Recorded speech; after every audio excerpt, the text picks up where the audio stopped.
Hello guys, welcome back to the channel. We are here today to discuss what you should read this winter and my winter TBR. This is so exciting because it's the first TBR of 2025. Regardless of your goals, it just feels nice to have a fresh start, a clean slate if you will. To give you an idea of what I like to read during the winter, it has to be snowy or at least some sort of cold atmosphere, probably sad or fantasy, or something that will make me think critically about my life in some sort of way. I want to be reflective, winter renewal, cold, sad, crying, you know?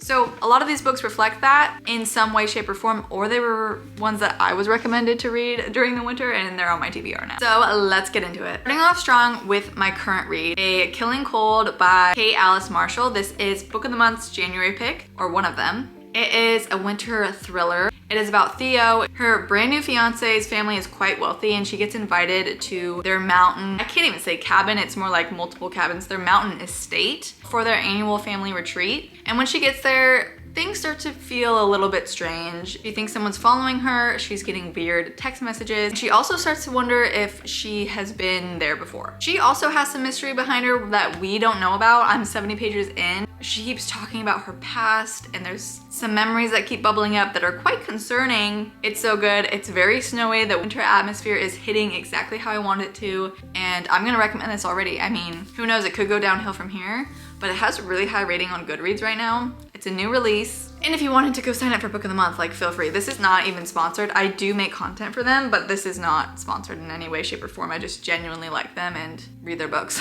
There will be a winter recommendation for everybody in this video. And additionally, if you like my content, please don't forget to subscribe. If you're looking for something a little bit shorter, this is a very short novel called The Ice Palace. It's translated from Norwegian, and it's about two girls, children really, who strike up an unlikely friendship and then they discover an ice palace.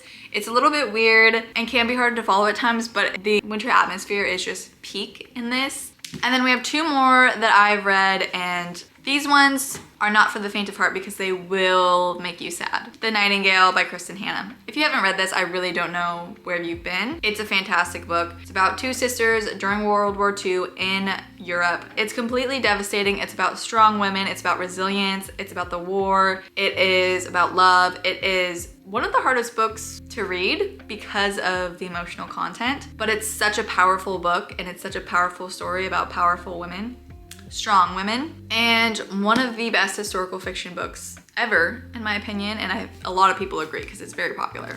Additionally, I just read Winter Garden by Kristen Hanna. Top book of 2024. I finished it in December. Cannot recommend this enough for the winter. Again, this is about two sisters. They're vastly different from each other and they have a very strained relationship with their cold and disapproving mother. Basically, they think their mother hates them and they don't know why. Their father dies, who they all three adore and had great relationships with, and so they're kind of forced to confront the relationship with their mother. I didn't even read the back before I read this, so I was shocked, but it's about World War II Russia. It is about the siege of Leningrad, which I had no previous knowledge of before reading this book. And honestly, I was emotional for probably a week after finishing this, and this is one of my favorite books of all time. It is so emotional, it's so moving, and it really illuminates these lost stories of resilient women that endured World War II Russia.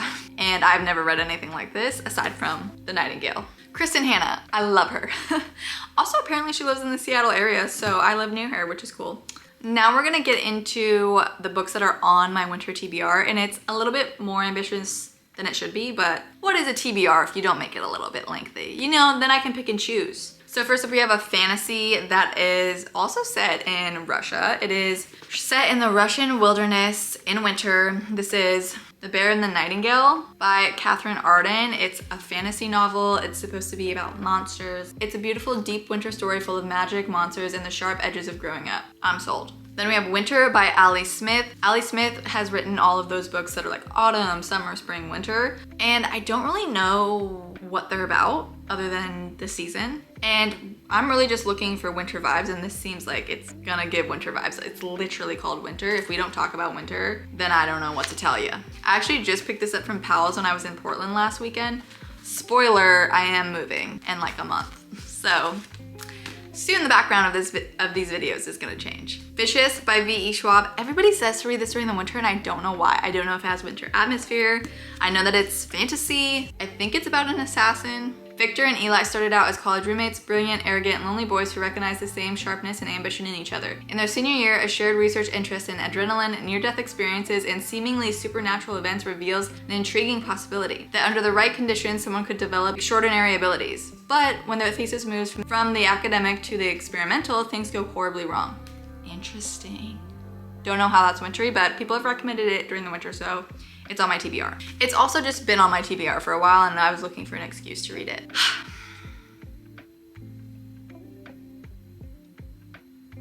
That's all. Don't know if I'll get to that, but it's there.